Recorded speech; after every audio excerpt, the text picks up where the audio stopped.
Assalamualaikum warahmatullahi wabarakatuh. Welcome to my channel Gudang Cuan Gen Z. Apa kabar teman-teman semua?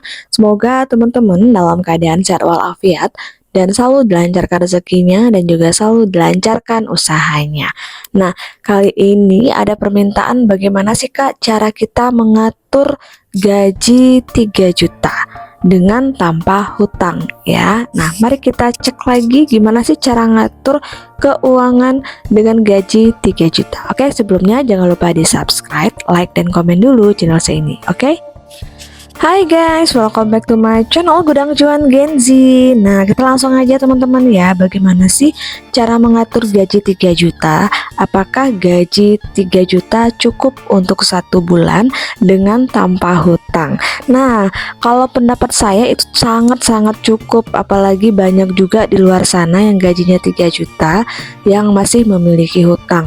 Nah, ini tanpa hutang tentunya pasti sangat cukup. Jadi banyak sekali cara untuk bisa teman-teman lakukan jika teman-teman ingin mengatur keuangan dengan gaji 3 juta ya. Jadi teman-teman sebenarnya harus menerapkan mindset yang tepat agar seluruh kebutuhan dapat terpenuhi dengan jumlah gaji yang kita terima. Nah, untuk menentukan tujuan keuangan yang jelas menjadi salah satu cara yang sangat ampuh untuk membantu kita agar merasa lebih cukup dengan gaji 3 juta. Jadi teman-teman akan lebih realistis dalam mengalokasi pengeluaran serta terhindar dari tindakan yang membuat teman-teman boros ya, karena jika kita tidak merincikan sesuatu nanti dananya akan terbuang sia-sia dan digunakan untuk hal-hal yang sebenarnya tidak kita gunakan.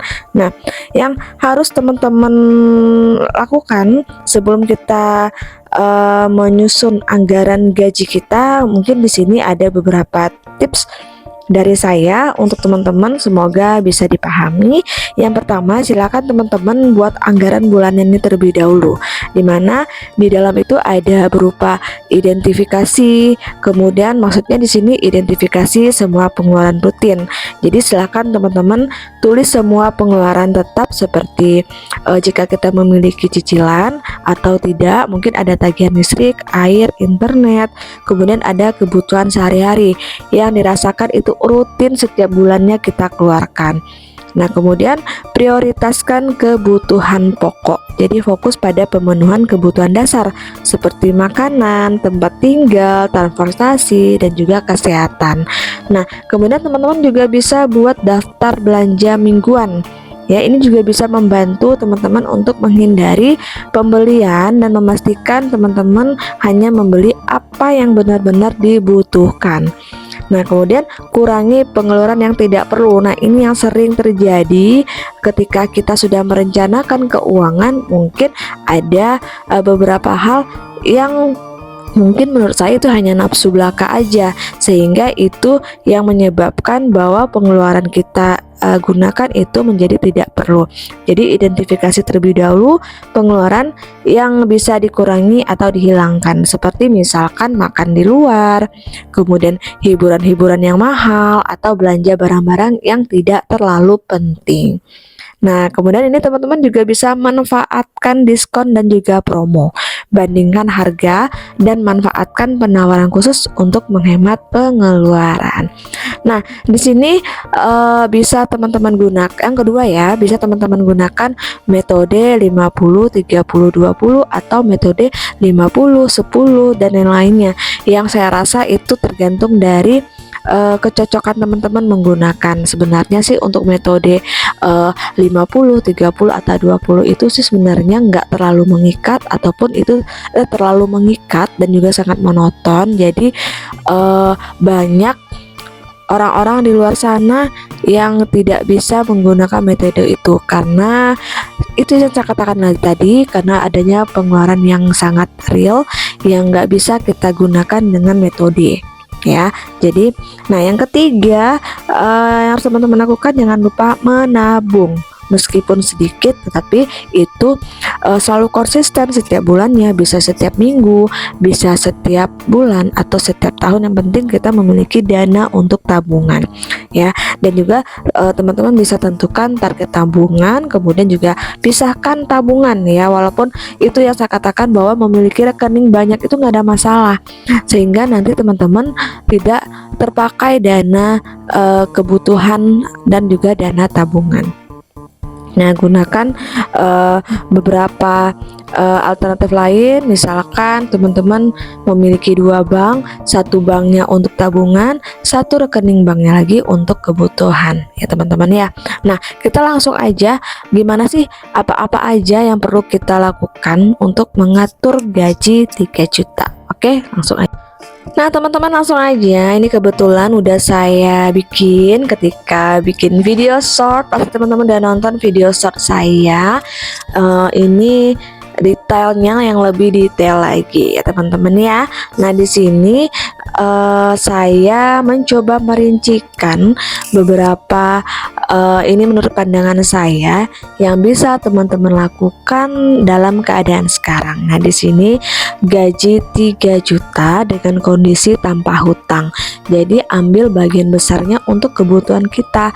Silakan teman-teman ambil 50% aja untuk kebutuhan, dimana di sini bisa teman-teman tambah Rp500.000 karena menurut saya untuk 50% untuk kebutuhan 1 bulan sebanyak 1,5 juta itu nggak cukup ya.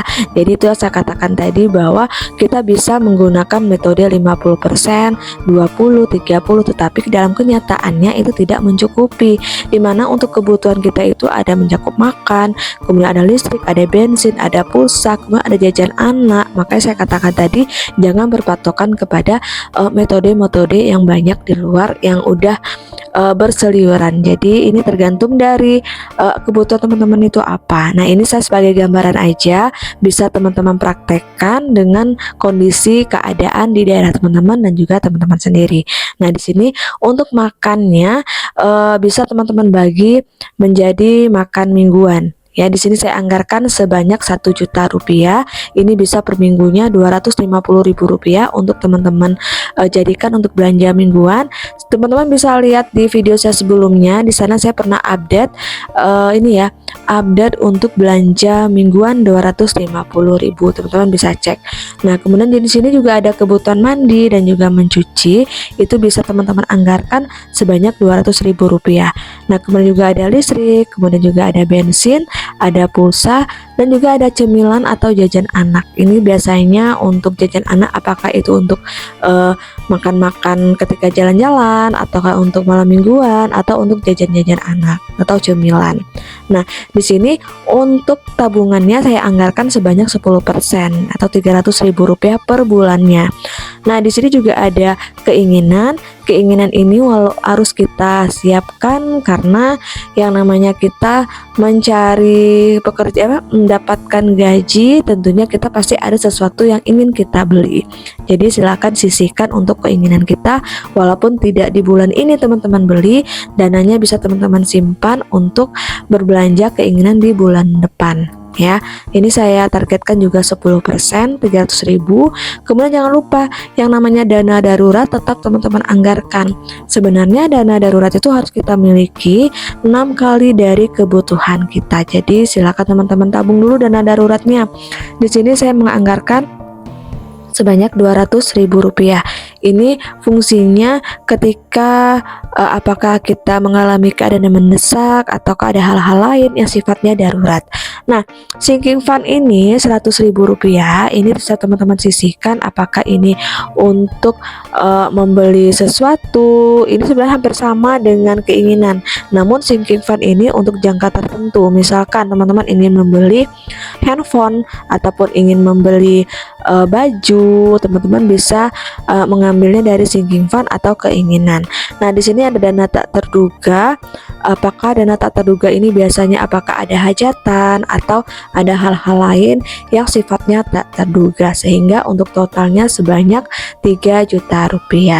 Nah, teman-teman, sebenarnya untuk mengatur gaji berapapun itu gampang banget asalkan kita mengerti caranya dan juga mengerti kondisi-kondisi rumah tangga kita, sehingga teman-teman bisa mengerti apa yang menjadi prioritas untuk rumah tangga, apa yang menjadi tidak prioritas. Jadi silakan teman-teman mulai sekarang belajar mengatur gaji yang kita terima atau mengatur uang yang kita terima agar bisa cukup untuk kita sehari-hari, bahkan kita bisa memiliki tabungan. Nah, itu dulu informasi dari saya, semoga bermanfaat. Akhir kata, wassalamualaikum warahmatullahi wabarakatuh.